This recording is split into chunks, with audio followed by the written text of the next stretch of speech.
दोस्तों टैमरिंड यानी कि इमली से तो आप सब बड़ी अच्छी तरह वाकिफ़ होंगे, लेकिन आप शायद न जानते हों कि ये टैमरिंड वर्ड इंग्लिश में किस तरह और किन हालात में दाखिल हुआ।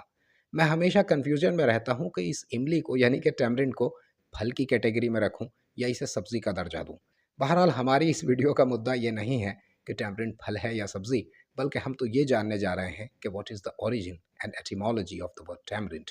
वही एक छोटी सी वीडियो और वही एक आखिर तक देखने की गुजारिश। दोस्तों लफ्ज़ टैमरिंड की शुरुआत आप 1000 ईस्वी के आसपास मान सकते हैं, जब अरब देश के व्यापारी भारत देश में व्यापार करने के लिए आए और उन्होंने यहाँ ये इमली नुमा फल या सब्ज़ी देखा और उन्होंने इसे तमर हिंदी का नाम दिया। तमर अरबी ज़ुबान में खजूर को कहा जाता है और उन्होंने इसे हिंदुस्तानी खजूर कहा। ये बात आसानी से समझ में आ सकती है कि कच्ची इमली की शक्ल काफ़ी हद तक खजूर से मिला करती है, लिहाजा उन्होंने इसे तमर हिंदी कहा। कुछ लोग यूं भी कहते हैं कि उन्होंने इसे समर हिंदी कहा था, यानी कि हिंदुस्तान का फल। बहरहाल तमर हिंदी ज़्यादा मोतबर रिवायत है, ज़्यादा मोतबर सोर्स है, लिहाजा उन्होंने इसे तमर हिंदी कहा। बाद में वो इसे अपने साथ ले गए और स्पेन ले जाकर इसे बेचा और स्पेन में भी उन्होंने इसका नाम तमर हिंद ही बताया।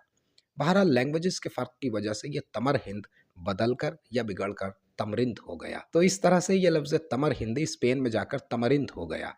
बाद में जब ये इंग्लिश में आया तो फिर तमरिंद बिगड़कर या बदलकर टैमरिंड हो गया। चूँकि इंग्लिश में ता नहीं होता है, चूँकि इंग्लिश में दा भी नहीं होता है, लिहाजा इसे टैमरिंड कहा जाने लगा। तो इस तरह से टैमरिंड की ओरिजिन हिंदुस्तान और अरब देशों के ताल्लुकात से जाके मिलती है, जब अरब देश के व्यापारी यहाँ आए और उन्होंने इसे तमर हिंदी का नाम दिया। इस तरह से ये तमर हिंदी पहले तमरिंद हुआ और फिर तमरिंद से टैमरिंड हो गया। मुझे उम्मीद है ये इन्फॉर्मेशन आपको पसंद आई होगी। किसी और वर्ड का ओरिजिन या एटिमोलॉजी अगर आप जानना चाहते हैं तो कमेंट बॉक्स का दरवाज़ा आपके लिए खुला है।